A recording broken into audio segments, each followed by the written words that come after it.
Air exerts a drag force on objects as they move through it.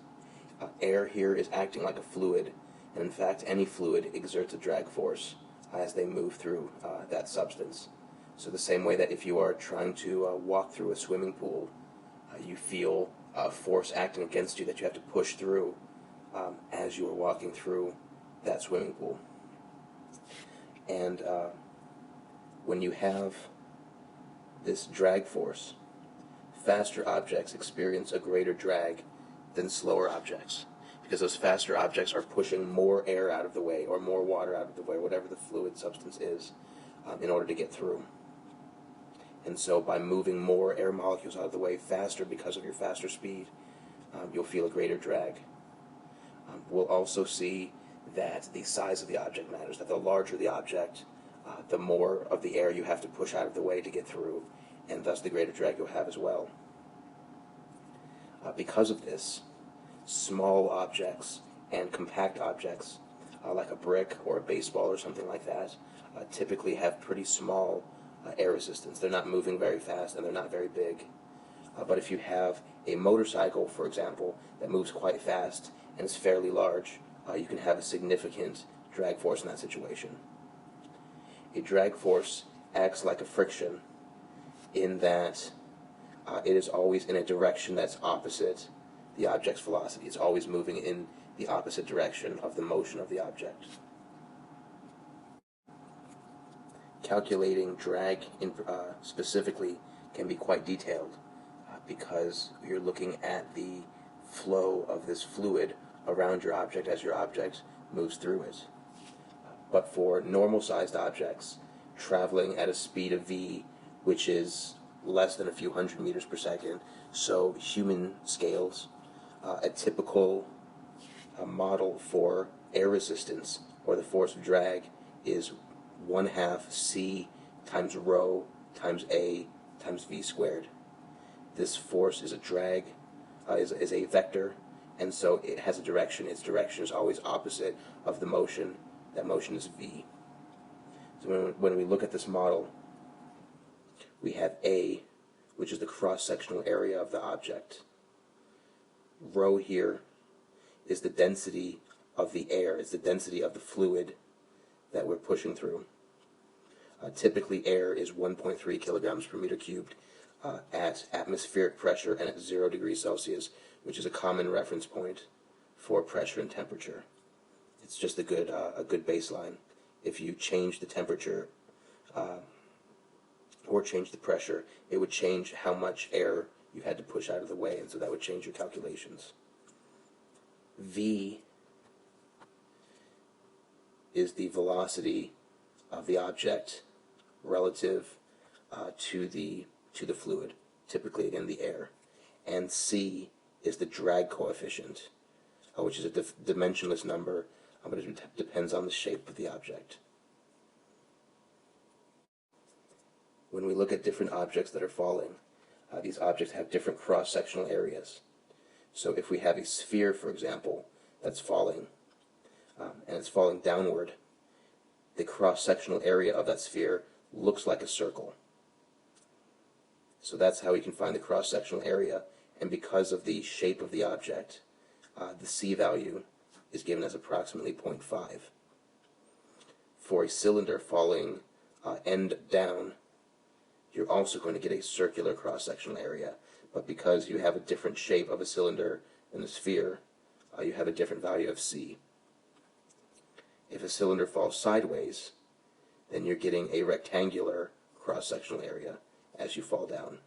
And so you have a different area to calculate, and again, you have a different value of c. These values of c, again, are kind of complicated to find because they look at the fluid dynamics of the air flowing around these different objects. And bring into things like, is the airflow smooth or is it turbulent as you go?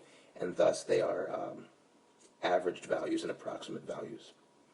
But you may see these on the homeworks or on tests, although on a test you'd be given this table. When an object is dropped, it accelerates downward due to gravity. And so here we have a diagram of we have a ball that's falling, and gravity is causing it to fall, and it's accelerating as it falls down because of gravity. And we know that following Newton's second law, it has a gravitational force mg downwards, and as it begins to have a velocity downwards, it will have a force, a drag upwards that will cause it, that will take away some of its acceleration. But we know that this drag actually depends on the velocity of the ball as it falls.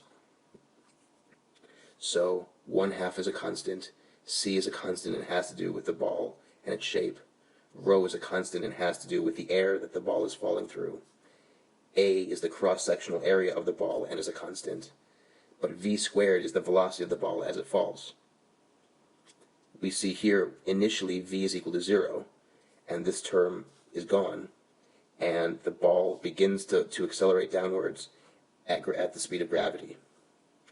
But as it speeds up, this drag kicks in as v gets larger. As v gets larger, you're subtracting more of mg away, and thus this is a constant value, this is getting larger, and so your acceleration must get smaller. Your acceleration will decrease and decrease, meaning that your ball is speeding up as it falls, but it's speeding up less and less until eventually you will reach a velocity such that the acceleration goes to 0. And that velocity is your terminal velocity, or terminal speed, it's often called.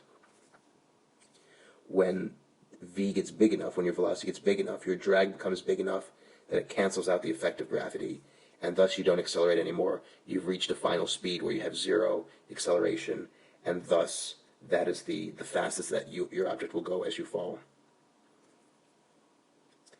If you have this equation that equals 0, you can rewrite that to say that at that point mg must equal 1/2 c rho a v squared. If you want to know what velocity it is that makes this true, you can rearrange and solve for v, and that is your terminal velocity. That is the velocity, the maximum velocity that you will reach, at which point the drag is so great on you that you can't fall any faster. Looking at the pieces, we see that the heavier the object is, the faster it will tend to fall.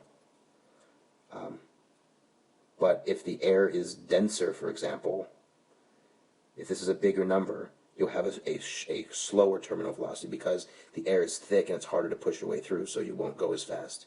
If you have a bigger cross-sectional area or a bigger shape coefficient, that will also slow down your terminal velocity. That's the idea behind a parachute. You make your cross-sectional area much bigger, and it makes your terminal velocity much smaller so that you can land safely on the ground.